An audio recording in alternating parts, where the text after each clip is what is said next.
Now, if at some time you thought the whole Clinton Foundation thing and the wild conspiracy theories that were going around it was incredible, take a look at this. It has now been determined that the Daily Caller investigative group has found out that George Soros is funding John McCain. They have learned that in 2012, John McCain turned over nearly $9 million in unspent funds from his 2008 presidential campaign to a new foundation bearing his name, the McCain Institute for International Leadership. Now, the McCain Institute for International Leadership's mission is to serve as a legacy for John McCain and is dedicated to advancing human rights, dignity, democracy, and freedom. I know that sounds very strange coming from a guy who has supported ISIS, but many of the people around us who are listening to this are well aware that human rights and dignity are the furthest thing from John McCain's mind. In fact, the only thing on his mind is U.S. hedge money, primarily through U.S. imperialism. Now, of course, the Institute is tax exempt. It's a non-profit with assets that reach $8.1 million, according to the investigation that was carried out, and it's associated with the Arizona State University. Now, Bloomberg reported in 2016 about $1 million in Saudi Arabian donations went to the John McCain Institute. And to this date, they have absolutely refused to explain why they have taken Saudi money. $1 million of Saudi money. It's not like there's a connection between ISIS and Saudi Arabia, is there? Now, the McCain Institute donor list gets even more nefarious the deeper you look into it. It's been revealed by the Daily Caller investigation, linking John McCain to regime change globalists like George Soros. Critics worry that the Institute's donors and McCain's personal leadership and the organization's exclusive Sedona Forum bear an uncanny resemblance to the glitzy Clinton Global Initiative that annually commingled the special interests in powerful political players in alleged pay-to-play schemes.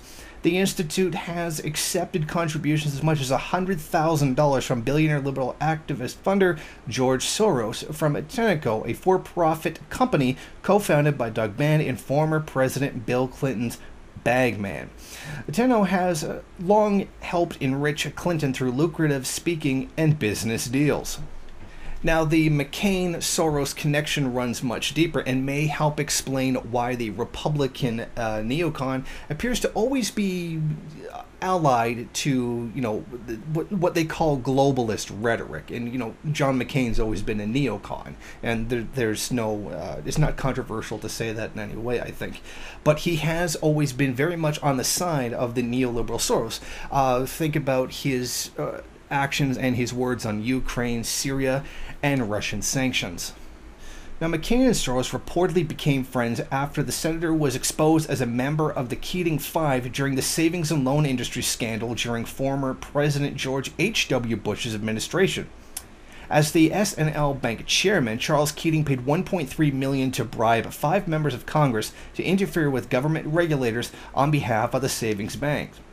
The experience so scarred John McCain that he became a vigorous advocate of campaign finance reform and in the process reportedly became friends with Soros. Now, John McCain has denied any link to the organization whatsoever and says that he has no involvement in it and that the only resemblance is that it bears his name. Yet, it's very clear that he gave his unspent presidential campaign running contributions, the money that he was going to spend in the campaign that didn't get spent, into the organization, but then claims he has nothing to do with it. I mean, how do you just claim that an organization with your name on it, that your friends are giving money to, people that you are connected to are giving money to it, and then claim that you have absolutely nothing to do with it? As such is completely fraudulent. There is links, of course, between the globalist George Soros and John McCain. I mean, they're both on the same side of the bourgeoisie, ones that are seeking regime change in numerous countries around the world that are absolutely refusing to carry out U.S. imperialist interests, like the aforementioned Syria and Ukraine. John McCain has been a big friend of ISIS and the FSA, as well as the Nazis in Ukraine, and has always attempted to use his position as an elected official to steer U.S. policy in those directions, trying to carry out imperialist interests inside those countries. So John McCain, despite his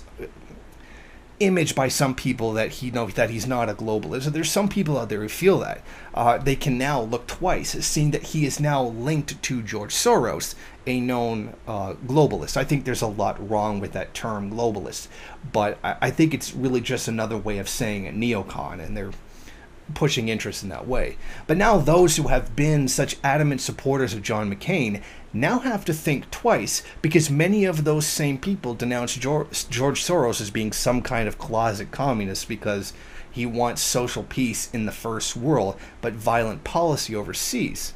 And now they have to take a second look at him. Thank you for watching. If you like this program, then please head over to my Patreon page and set up a monthly donation. It's your donations that keep this program running. Also, if you would like, please rate, comment, subscribe, and share in various social media.